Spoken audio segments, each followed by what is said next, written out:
Good morning, guys. How's it going? So, I more or less want to just sum up what I think about everything that's going on right now, because there's so much of it between the wildfires, the shooting, the midterms. Just everything seems to be catalyzing all at the same time. The Q movement, all of it. So let's start out with Q and how things have been progressing there. So more or less a year and a half ago, somebody went on to 4chan and started claiming that they had Q clearance, which is the highest security clearance you can have for the Department of Energy. It's also one of the highest clearances in the entire United States. Now, this all started out by the claim that Hillary Clinton was going to be arrested on 11/11 of 2017, so exactly a year ago. Now, ultimately, this didn't come to fruition, and I have to look at Q the same way I look at NASA. If you've lied to me once, I'm not going to believe a word you've said afterwards. And everything's just been really cryptic. Now, don't get me wrong, there's a lot of things that Q has said that were going to happen, that have happened, and there's a lot of correlations between the posts of Q and Donald Trump, and we're talking like 11 seconds between a post on 4chan and a post on Twitter. So that makes things rather interesting as well. Ultimately, I'm very, very skeptical when it comes to the whole Q thing. Now, when it comes to the midterms, we can't help but wonder why the hell Q disappeared for 30 days beforehand, right?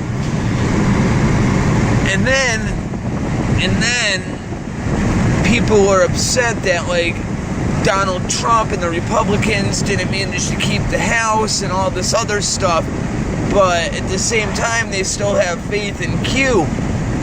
How can you have faith in Q when he disappeared at the most important time in his entire existence?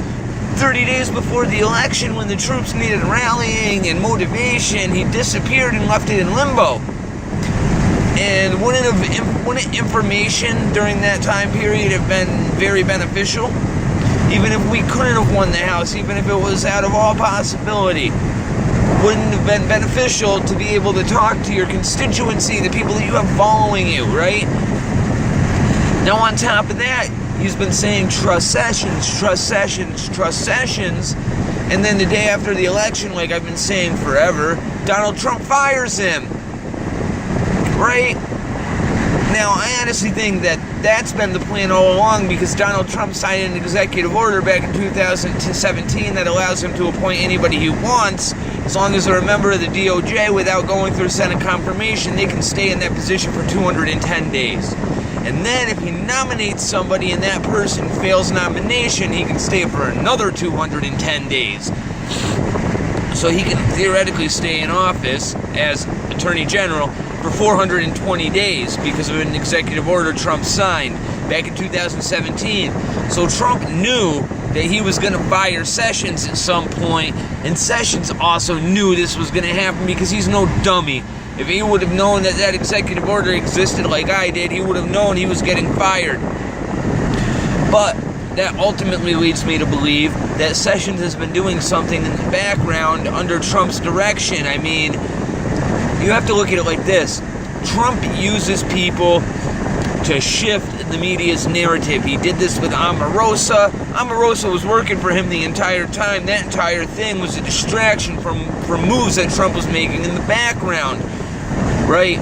He did the same thing with Sessions. Now, the Democrats have taken a page out of that playbook after the midterm elections. Because if you notice right now, they're using Trump's tactics against him, and they're doing it very well, because it's the first time I've seen them utilize it and have it actually work to their advantage, right? So there's all this election fraud going on in Arizona and in Florida, like statistical anomalies that should not exist within those demographics.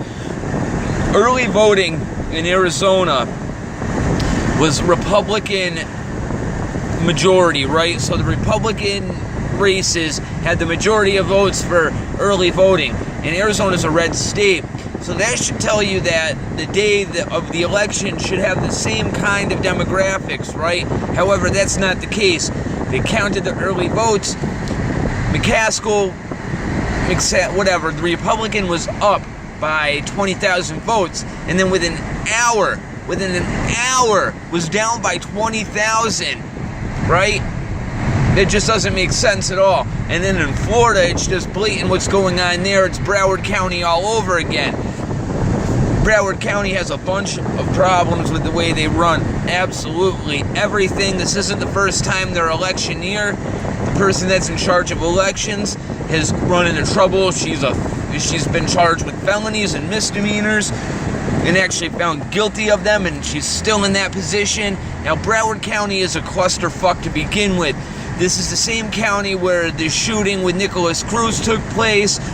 Sheriff Israel has been tied up in all kinds of corruption. And this county just keeps popping up in the news over and over and over and over again. The MAGA bomber supposedly is from the same county. Like, how does this same county constantly have all of this crap happen to it over and over again, and we keep re-electing these people, and we keep allowing these people to hold office? Like, I think there's no way in hell that somebody who's been found guilty of destroying ballots should be in charge of an election. Like, how does that happen? It happens by design. Now, the funny thing is, Jeb Bush was the one that appointed this woman, right? So it's a Republican appointing somebody who's incompetent. I don't think that Snipes is actually involved in the fraud. But what happens in these cases is you hire incompetent people, and then when fraud takes place, the incompetent people are too stupid to realize that it's going on, and they're the ones that end up having responsibility for the outcome, so they can claim plausible deniability and ultimately not get in trouble. So these people were put in office by design. Sheriff Israel, how the hell do you keep re-electing him, Florida? Broward County, you have a lot to answer to there, man. Mass shooting after mass shooting, bombing after bombing, and this guy's in charge, and all of this shit's going on under his nose, and you keep re-electing him. You should be sick of your fucking stomachs. However, that's by design too, because the voting system is fucking rigged. So if the voting system's rigged, then of course all the electorates are going to be fucking rigged too. You can't get over it. Now, mind you, a bunch of hurricane-ridden counties managed to have no problems with these elections. Counties that were wiped off the face of the earth by hurricanes managed to do their elections in accordance to all the laws, and Broward County and Palm Beach County couldn't do it. There's a reason why DeSantis is filing lawsuit after lawsuit there. But let's get back to the page out of the Trump playbook that the Democrats are using right now. Now, if you notice what went on in California the day after the election, you have to start asking some serious questions about the reality you live in and how it's manipulated by people you don't know. Because the day after all of this fraud broke out, there was a shooting in California. 16 people at that shooting were also at the Las Vegas shooting. So ultimately, red flags start popping up, right? Now, there should have been a very thorough investigation of this. There's a bunch of people dead. 16 of these people were already in another mass shooting within a year of this one taking place, so that's fishy as hell, okay? This took place at a bar. The cops reacted late. The one cop that didn't ended up dying, God rest his soul. I pray for his family and anybody that knew him. Because it's people like that that pay the ultimate price to save other people's lives when the entire thing could have been prevented if it wasn't pre-planned by people he trusted. So, this shooting takes place, and then within 48 hours, 6 of the cops that partook in that shooting lost their houses to a wildfire that sprung up out of fucking nowhere. 7 people roasted alive in their goddamn car, and it completely distracts from the news cycle of all this fraud that's going on. And it's understandable. That's horrific. I can't imagine being these people trapped in their vehicles knowing that flames are going to burn them alive. It sickens my stomach to even think about being in that position. But at the same time, it was 100% preventable. These forest fires that are happening are statistical anomalies as well.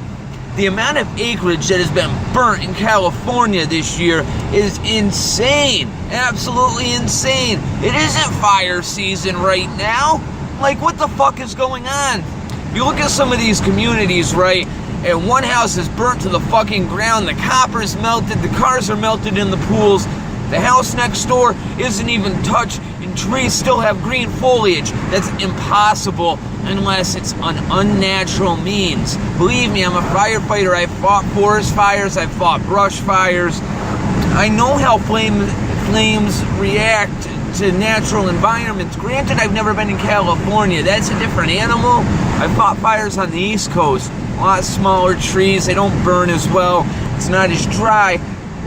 However, I know just from construction, the temperature that vinyl melts at, if the house next door was set on fire and that burn took place over a period of time, that vinyl on the house next door would have melted, the shingles would have melted, the house would have caught on fire just because of the thermal.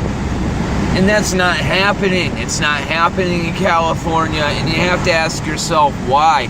Now, mind you, this is distracting from the news cycle 100%. The mainstream media keeps running the story about the shooting and the fire over and over and over and over again.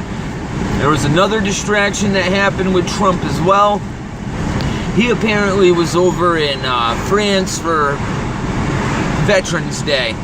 He was going to go observe a moment of silence at an American graveyard for our veterans, and the Secret Service wouldn't let him go.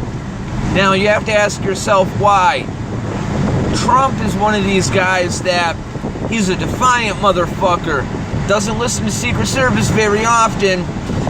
Look at Pittsburgh when he told Secret Service, screw you, I'm going to go shake these people's hands and talk to them. And, you know, that's why people voted for Trump, right? Now, he doesn't have Secret Service from what I hear. I'm pretty sure that he inserted his own team there. And they give him a little bit more leeway than you see a lot of these presidents, especially people in Trump's circumstance. I don't understand why he gets the leeway he gets. But when he listens to his Secret Service, there's a reason for it. They told him that he couldn't go because of low cloud cover. Now, that's bullshit. Anybody that's ever flown for the Marines has gotten training to fly those helicopters, especially with the president, in absolutely any condition you can imagine. And they didn't take the motorcade on the road because they said it wasn't safe. You want to know what? It wasn't safe for him to be over in France at all. You don't travel halfway around the plane to get somewhere and then not go to the main event. A main event where both people who are your counterparts for France and Germany absolutely trash you for your beliefs. Like, Trump wasn't there to defend himself when they talked about nationalism and patriotism not being the same thing and more or less calling Trump racist. Like, he wasn't there to defend himself. Why? Because there was a credible threat on his life. All I'm telling you guys is you need to open your eyes and realize there's a lot more going on than you think, and be skeptical of everything. Anybody that tells you the Q movement is 100% solid, man, I'm telling you right now, Jeff Sessions resigning the day after the elections and all this voter fraud happening at the same time isn't part of the plan. It's not. Okay, I'm just telling you, it's not. Sessions recusing himself was not part of the plan. Him preoccupying himself with the drug war and immigration was not part of the plan. Trump wouldn't have put Huber in charge of the investigation if Jeff Sessions wasn't doing, if he was doing his job. Trump wouldn't have put Huber inside of and in charge of the investigation in Nevada. He wouldn't have done it if Sessions was doing his job. Everybody just needs to relax and realize we don't have control over anything, okay? All we have control over is what we believe and what we're willing to place our faith in.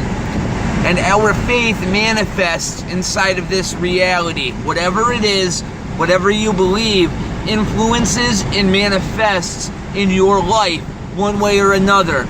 Your life affects my life.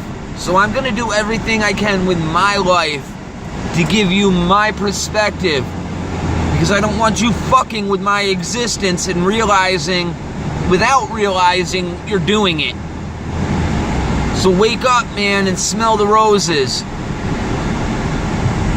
Have a nice day.